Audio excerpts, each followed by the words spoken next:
we have a fireside chat on risk, challenges, and opportunities in Indian infrastructure investments, developers' perspective. I would like to invite Mr.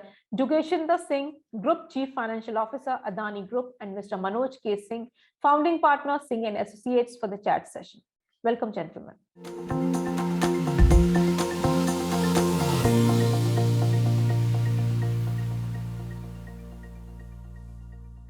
Ladies and gentlemen, a very warm welcome to all of you, and a very warm welcome on this platform and on this fireside chat on this topic of risks, challenges, and opportunities that exist in the Indian infrastructure investments, with a pretty eminent set of speakers that we have today. Dugeshinder, if you can tell us what are the key growth drivers for the infrastructure space in India currently, and what are the major policy fixes that are required to spur investment in this sector? The biggest growth driver for Indian infrastructure would be the changing income levels over the next 20 to 30 years. So India broadly today sits in the income quartile of what is termed as L2. L2 meaning it's just one above the poverty line as a income level of the total cohort. Now, over the next 20 to 30 years, India is going to add approximately 500 to 600 million people to the L3 level, which is the one level below the OECD income. Now, as that cohort of people come into the L3 income level, and the current L2 income level people go into the L3 level, they will naturally demand better education infrastructure, better health infrastructure, better roads, transport, and all of the ancillary infrastructure. So that is what will drive the core growth of both city-based infrastructure and both intra-city infrastructure. So we believe that will have a massive impact on transportation, on health, and on utilities. And those are the broad areas that we as a group are also involved in. We've always been involved in these areas. From the challenges point of view, and from what will drive this outside of the basic economics is the policy architecture. So which is anyways moving towards the right direction. For example, the microeconomic reforms brought by this government, and we expect that will continue. And one case in point being the massive change in the digital transactions in India. So today India is number one in digital transactions. And I think that aspect of India leading in a lot of this area of infrastructure over the coming 30 years, increasingly we will say that India will become number one in a lot of these areas, like it has become in the digital transaction space. How is the Adani Group, with interests across multiple infrastructure industries, how is it placed when it comes to its long-term strategy to benefit from this growth? See, for us, firstly, we are, rather than looking at it as in multiple sectors, we are broadly in two sectors: transport and logistics, and utilities and energy. And in these are core sectors to what I mentioned earlier. We expect that for us, the continuing investment in these core sectors will remain for the foreseeable future. And we will be long-term investors in these sectors. So for over the next 30 years, we expect that our own investments will be in the range of $1 trillion even. And that would entail a lot of development, a lot of focus area for us today to prepare for the next 30 years. And what we are doing is, for case in point being, we are already setting up our industrial cloud in the utilities and energy space. We are setting up the industrial cloud in the area of transport and logistics. And because in the current way, non-digital, non-technology way to have investments or in the region of about 300 billion over a 10-year period would actually require us to do these technology interventions today. And that's what we are doing as a group. And these relate to these two sectors. These relate to also capability building in terms of organization. So we're spending a lot of time in relation to how we build the capability within the organization, and also how we get people from outside to come in. Digitization, capability building, and also preparing for a much greater scale of integration of MSMEs. So for example, today, as a portfolio, we have vendor relationships with about 20,000 MSMEs. That number will rise to close to 100,000. Now that will mean some of those MSMEs don't exist today. They will be formed as a part of our investments. So it's a massive structural shift in the MSE sector. It also aligns with the entrepreneurial change, the changes to encouraging changes by the PM to encourage entrepreneurial investments, to encourage small entrepreneurs. And this is aligned with all of that. And this will be needed. And so those are the three core things: digitizing and technology, capability building, and vendor development, vendor enhancement, vendor management, and bringing new entrepreneurs into MSME sector as we go along on this infrastructure journey. The other thing that I wanted to ask you, Jogeshnder, is, as a CFO looking after the finance function of a large corporate house, how do you view the ongoing, commodity price surge that is there, and also its ability to impact spending and project execution for companies like yours? The commodity cycle, we are not in a position to predict the cycle. So, and a lot of time, whilst it is something that is an input cost to us, I think our overall objective as a investor in long-term infrastructure is driven by the fact that we want the final consumer to pay as little as possible for use of the utility services that we provide, be it in transport logistics, be it in the utility space. Now, when we have that, there are three components to that. Number one, the development of the asset, which is what you are referring to, the input cost of commodities going into that. Number two, the actual development efficiency, which will determine whether you can complete on time or ahead of time and reduce overall cost. Third is how you run these large infrastructure projects and operate them over the 30, 35-year cycle, 50-year cycle in some cases. And then the last part being, how do you fund them? So in all of these areas, these areas, we have, for example, for in development and construction, we have a center of excellence called Project Management and Assurance Group, whose sole task is across our portfolio to optimize the development cost. So it could be as simple a thing as making sure we hedge the materials when we buy them. So materials, or it could be having sufficient OEM relationships that we are not subjective to the volatility of the price because we are such a large buyer of services and equipment. Then optimizing the operational cost so that if we can't save the cost on commodities, etc., which could impact on capital cost, then we save on operating costs. And the third being, there also we have a center of excellence called the Energy Nerve Operating Center, ENOC. That sole purpose is, and that's where the industrial cloud is being set up, the sole purpose being to optimize the operating costs. And then finally, making sure that our capital is aligned with the underlying assets. So we are not carrying any asset liability mismatch, which unnecessarily exposes us to risks. So once we do all these three things, our final objective, that is to achieve lowest tariffs for the users in the country, is what the aim is. So with the way we look at it is that, yes, some of these things are out of our control. We can't do anything. Where it is in our control, we optimize them. And wherever possible, we can cover the rising commodity or commodity cycle in one of these three efficiencies where we can intervene. So yes, it's a concern in the short term, but over the longer term, it's not a concern because actively somebody like us will seek supply chain integrity. So for example, in our green businesses, like we have currently we have Adani Green Energy, which is India's largest solar and wind generator, pure play. It is exposed to module prices. So if you see our sister concern, Adani Enterprise, is setting up a full end-to-end manufacturing ecosystem. Now that end-to-end manufacturing ecosystem will be from polysilicon all the way to polysilicon wafer, ingots, wafers, all the way up to module.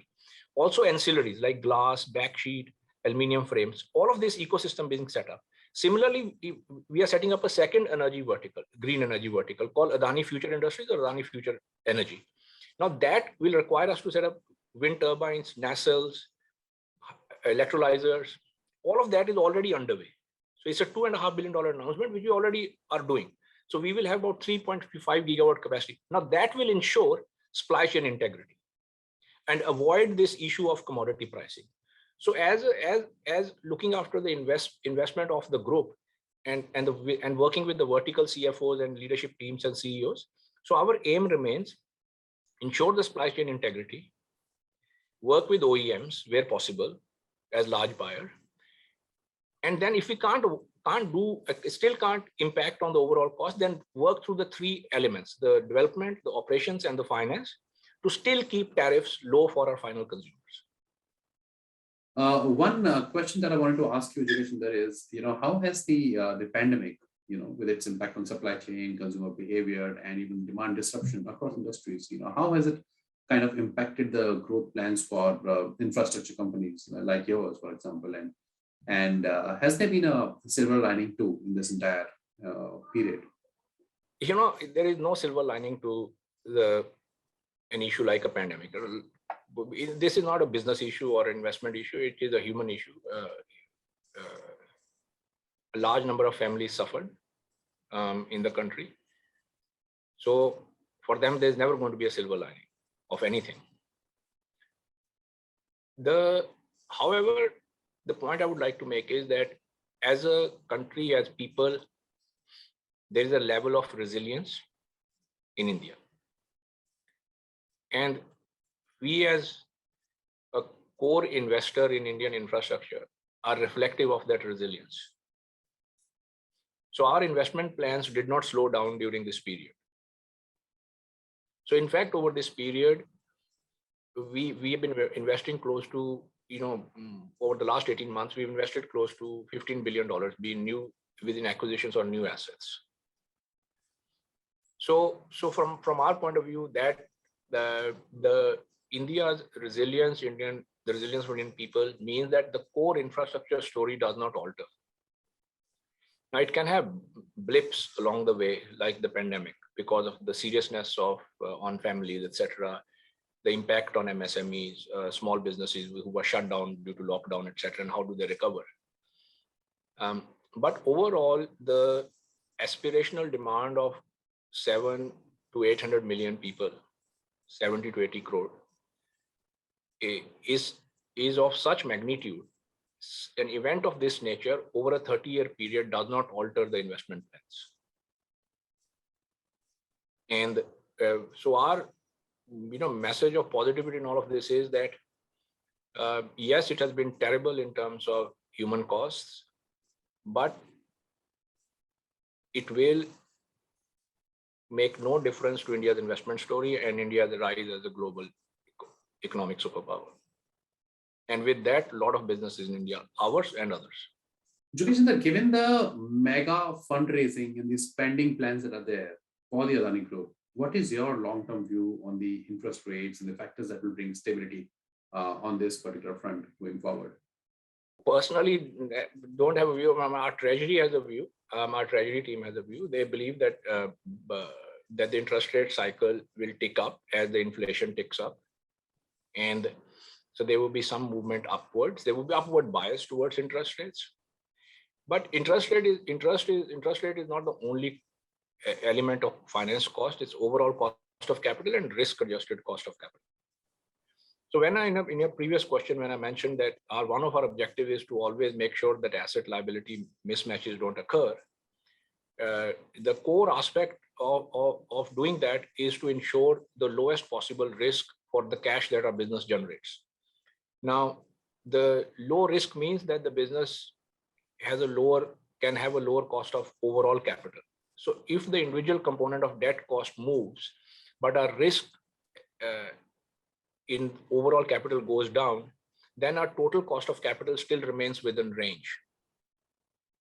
So our planning involves the overall capital management over the entire cycle of investment, which is, say, could be 25 years where there's a PPA asset, could be 35 to 50 years where there's a transmission type asset, could be 50 years, where it is an asset like a port, which is a concession-based asset.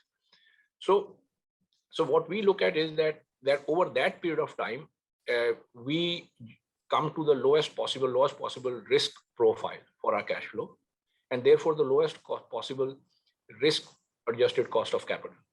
Now, within that, we have to manage the interest rate movements and profile because we are regular issuer of capital market instruments or having bank loans, etc. But that becomes in terms of how we manage the overall interest coverage, etc. Now, we being infrastructure company, we have very stable cash flows across our portfolio. So if you look at our transmission company, the Adani Transmission is very predictable cash flow. The Adani Green, predictable cash flow. Our port has a very predictable cash flow. So all these are listed companies in various sectors have pretty high predictability, which means that we can plan over a longer horizon and deal with the short-term fluctuations.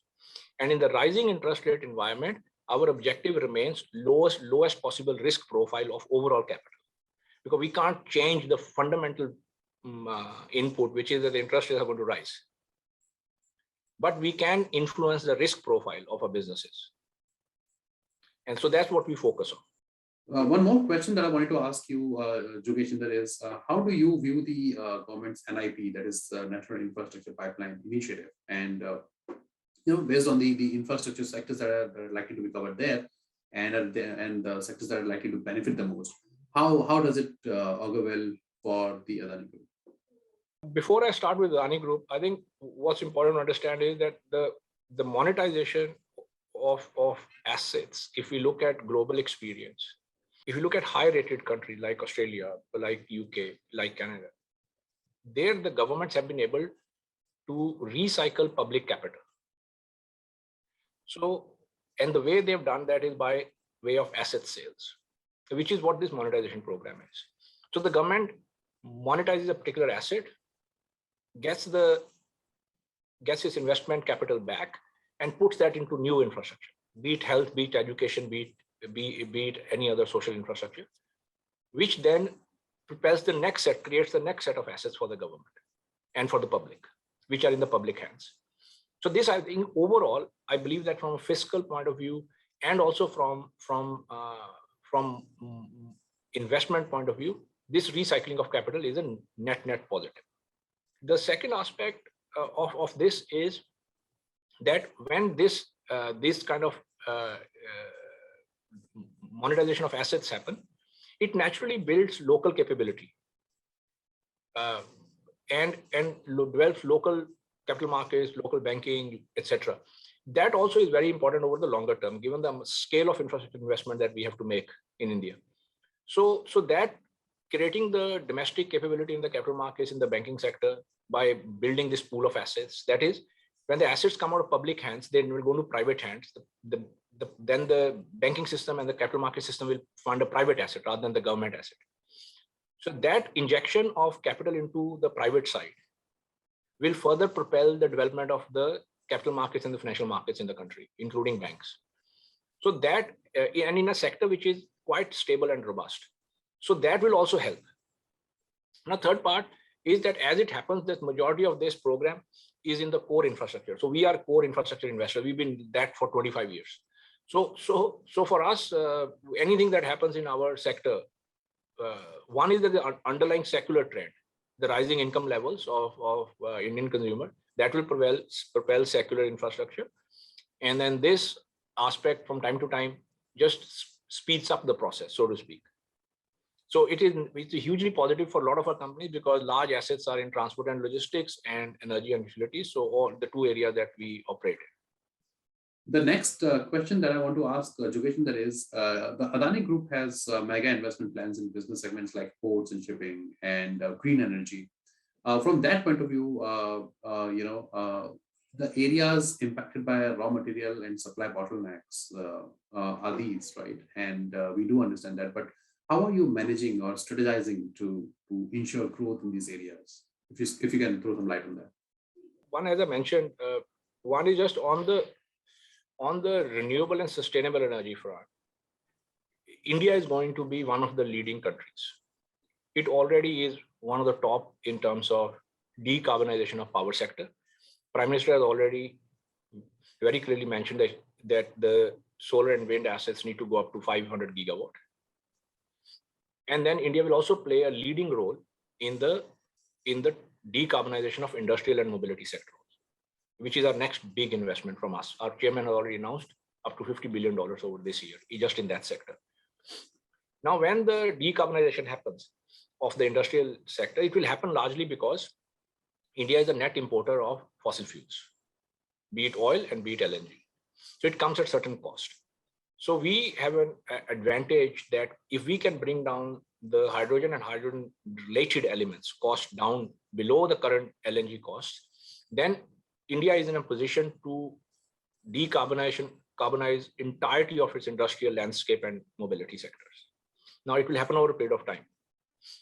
So that is now when India is going to play that role, it becomes important for us to also maintain a level of supply chain security that is build domestic capability. So there, in fact, our first big investment in the renewable space, when we move to the second vertical that we are setting up, which is the Adani Future Industries or Future Energy, is actually in the building of the manufacturing ecosystem of initially about 5 gigawatt and then rising to 10 gigawatt across modules, across wind turbines, across electrolyzers, and the ancillary system with it, which would be part of JVs with the local specialist manufacturers and specialist companies.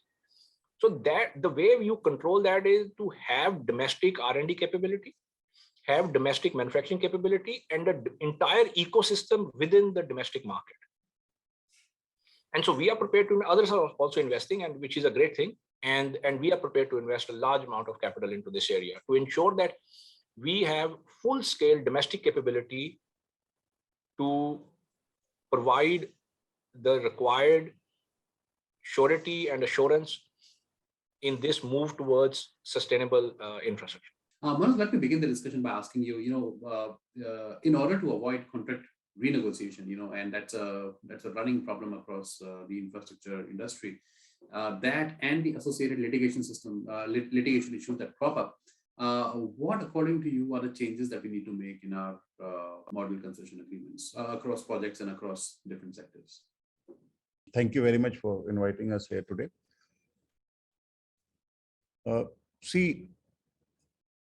One is that you keep on looking for changes. And the second is, whatsoever we have, are we implementing the same in a right fashion? To me, MCA is most of the model concession agreement. You go to the port, you go to the road, Ministry of Road Transport and Highway document is there. They're a good document. And then they are in line with the international scenario, international jurisprudence. If I may say, primarily they follow the FIDIC documents. Now, the issue is not about the amendment in MCA. Small changes in MCA on case-to-case basis, or project-to-project basis. In any case, employers are doing it. It is having a dispute resolution clauses. MCAs are having the best practices like the termination payment, etc. MCAs are having other scenarios. Now they're taking care of the unforeseen circumstances. I have seen in certain port and the airports, you will find the unforeseen circumstances clauses has been included. So there is no problem with the MCAs at all, if you ask me. They are in line with the best practices across the globe. However, always bear one thing in mind. In a large project, infrastructure project, the tenure of the project is long. If it is a PPP project, then the tenure may run into 10 year, 20 year, 30 year, 40 year, 50 year.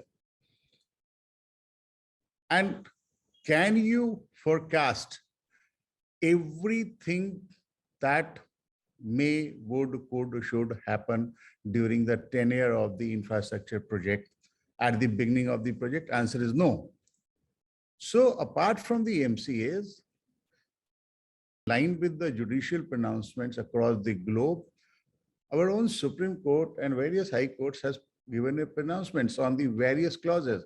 And the central theme is business efficacy, that the contract should be interpreted so that business efficacy shall be maintained. So central theme is, while interpreting the contract, interpret it in a business-like manner. The issue is of understanding. Any bidder who is going to bid for the contract, my request would be, must try to understand the subject matter and the legality of the contract document fully. And if there is any confusion, when, the basic thumb rule principle, if I may say, when contract require renegotiation or contract go into litigation, when both the parties are interpreting same clause of the contract differently. If both are having the same interpretation, then there will be no dispute. But if they are interpreting it differently, there will be dispute. Always, the draft agreement is part of the bid document. And always there is a pre-bid meeting. Why not to invest some time before you invest your money and read it carefully from the legal perspective and the subject matter perspective and ask the pre-bid question. Now, if you ask the pre-bid question and the clarification has been provided by the employer, to me, that is the end of the road. In case of any dispute, those answers given by employer will be a tool to interpret the contract. So it is more about implementation to avoid the contract renegotiation and associated litigation-related issues, not about the amendments in the MCA. Let me come to my other question on, legislation or laws. According to you, what kind of new legislation or laws can help the regulatory process, and how can the resolution of issues be quicker in general across industries? Perhaps at the moment we don't require any new legislation.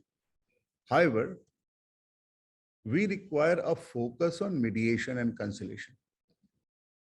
Now, again, if you ask me that whether the regime of the mediation or conciliation is there, it is there. It's a part of the Arbitration and Conciliation Act. There is a statutory regime. But I would invite a second question. Are we serious about mediation and conciliation? Answer is no. If we take a mediation conciliation seriously, then in a business relationship, in a contractual relationship, disputes can be over very quickly. Please be mindful of one thing.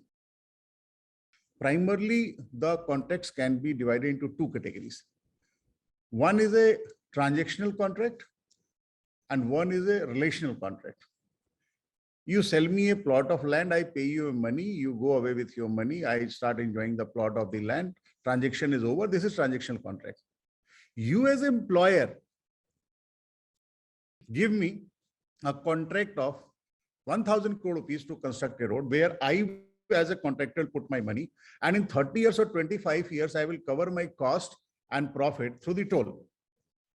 Then for 30 years, it is a relational contract. My chance of earning money as a contractor or concessionaire can be disturbed by any bad faith actions of the employer. Very classical example is, suppose you gave me the exclusivity to run the road from point A to point B and charge 100 rupees toll to per car. Hypothetical example. And then for the same route of that 100 kilometer from point A to point B, you gave another contractor also a contract to build a 100 kilometer road and permit the contractor to charge ₹70 and also permit the contractor to pay you some overflow. So can I recover my money? Can the first contractor can recover the money? Answer is no. Because the traffic is same. So some traffic will be punctured and go to the second road. I'm giving you classical examples which are happening in the industry every day. So whether such kind of bad faith excise shall be undertaken by the employer? Answer is no. They are relational contract. Bad faith excise or breach of contract by anybody will disturb the relationship. And in infrastructure, this is very important. And therefore, what the point I'm bringing in is this. So say it is a 30-year contract, hypothetically. So there will be 20 times a situation where there will be small rift. Sometime employer will allege, sometime contractor will allege. So running to the court on every occasion will disturb the harmony and peace also. I'm not saying to have the harmony and peace, don't go for your rightful dispute, rightful recovery of your demand or etc. But whether the contract should be disturbed on the every second occasion, answer is no. So how this can be protected? By a skillful or mediation. And mediation require a training, a mindset, psychology. We must look at the situation from that perspective, that we can mediate also. And there is a statutory provision that once you arrive at the settlement agreement by way of the mediation or conciliation, then it is enforceable as a decree of the court. So you reach to the same result in a less penetrative way, in a less disturbing way. Relationship get negatively touched in a lesser manner than in the adversarial procedure going to the court and etc. So mediation, to me, in infrastructure, mediation is the key. And mediation has to be taken more seriously, no doubt. That's right. That's right. No doubt. No doubt. Which is something, it's a very simple lesson that people very often ignore to, understanding the relevance of it, no doubt. And I completely agree again. Manoj, tell me something, how do you, would you like to comment upon the initiatives that have been taken by the government to mitigate this legal risk for both domestic and international investors? Yeah, good question. Again, thank you very much. This is very important. First of all, the perception that government is not doing anything must go. That is not correct perception. And I'm ready to argue in any forum this, right? In last couple of years, you can see that there's number of amendments in Arbitration Act to make it more effective. And number of judicial pronouncement says that if the tribunal has decided something on facts, we will not disturb it. So practically there is no appeal on the merit available after award is there. This is very heartening. Then the speed has changed. Even the section 34 or appeal in arbitration, what is available under the statute, that is getting disposed at a very brisk pace now if you compare 5 years back and 10 years back. Government, if you see the another government initiative is the change in the sum of the act, especially the special relief act. Then I give you one sector specific example. In a road, what is the classical dispute? That ROW, right of way, has not been provided by the NHAI or the employer agency. And right of way also include the land. Sometimes there is a forest land which has to be converted, etc. and etc. That is a classical dispute in 90% cases, perhaps, to my understanding. NHAI came out with a circular that what is the meaning of ROW? And it's require a linear counting, not the net counting on the area. See, this is a very purposive interpretation. And government is coming out with a notification to avoid a confusion on that. Still, there are certain disputes going on because the culture of mediation has to develop. On the definitely employer side, invariably in the infrastructure field, the employer is a central government or a state government. So that is the only point. The training on the mediation side of the government officials who are deployed on the infrastructure project is the most important key. This is my central theme of today's discussion. You go, if you want to resolve, you go anyway, you will reach to the mediation. If you take out 50%, 60% cases, small issues in mediation, can you believe how much cost, money and energy you would save? Humongous, huge.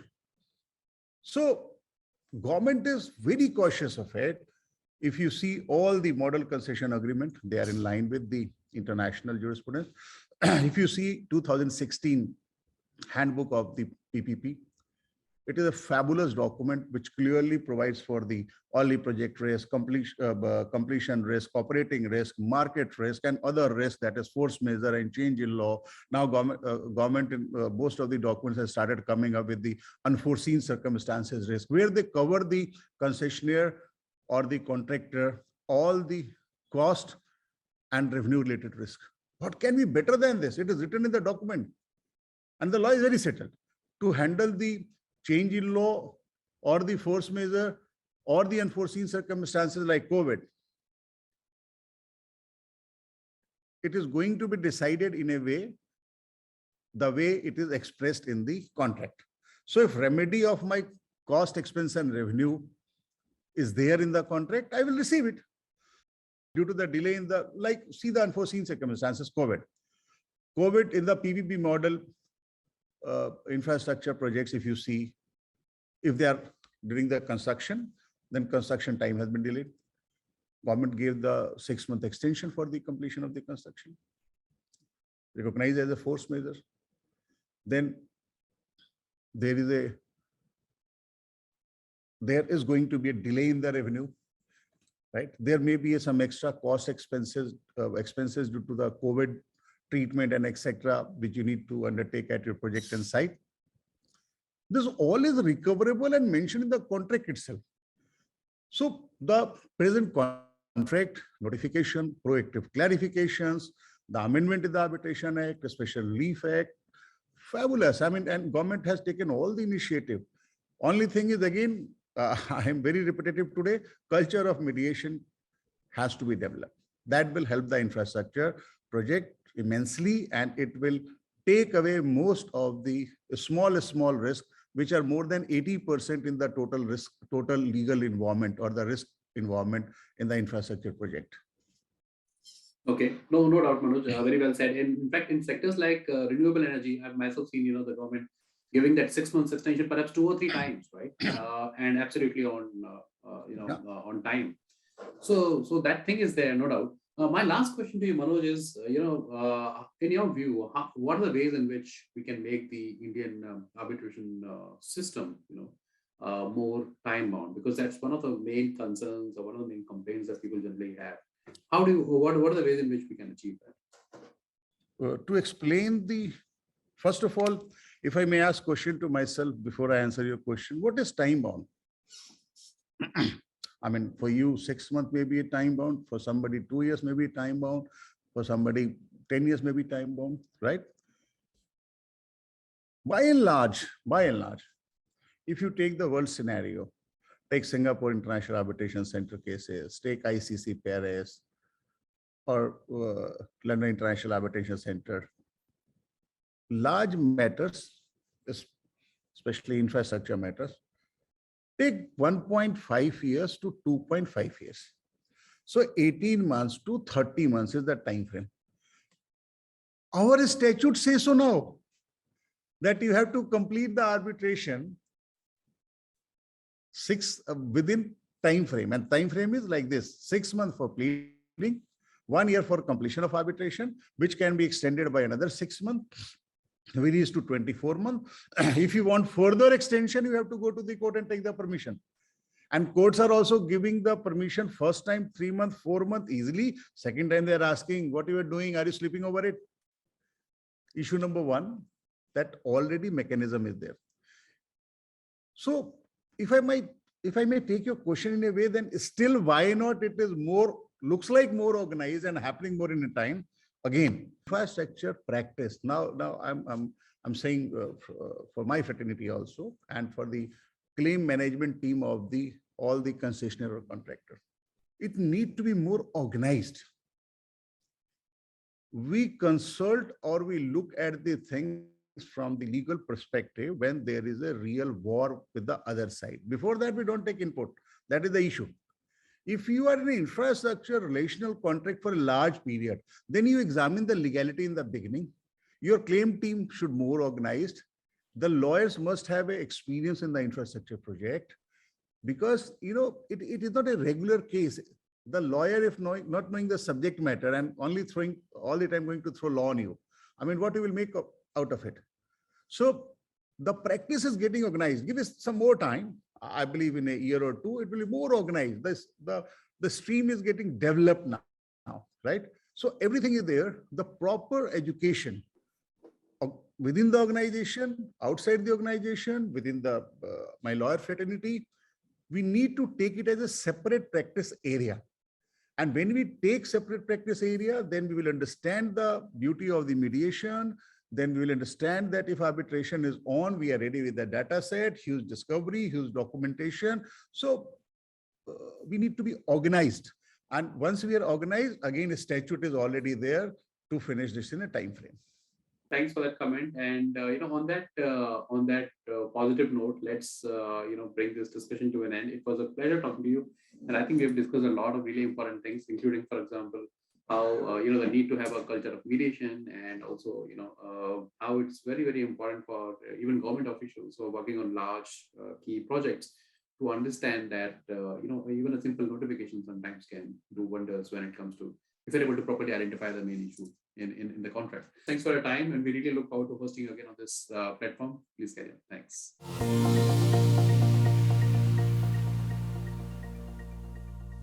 Thank you, gentlemen, for bringing out the best discussion on the risks, challenges, and opportunities in Indian infrastructure investment. Now we'll proceed to the next session. Stay connected to your screens.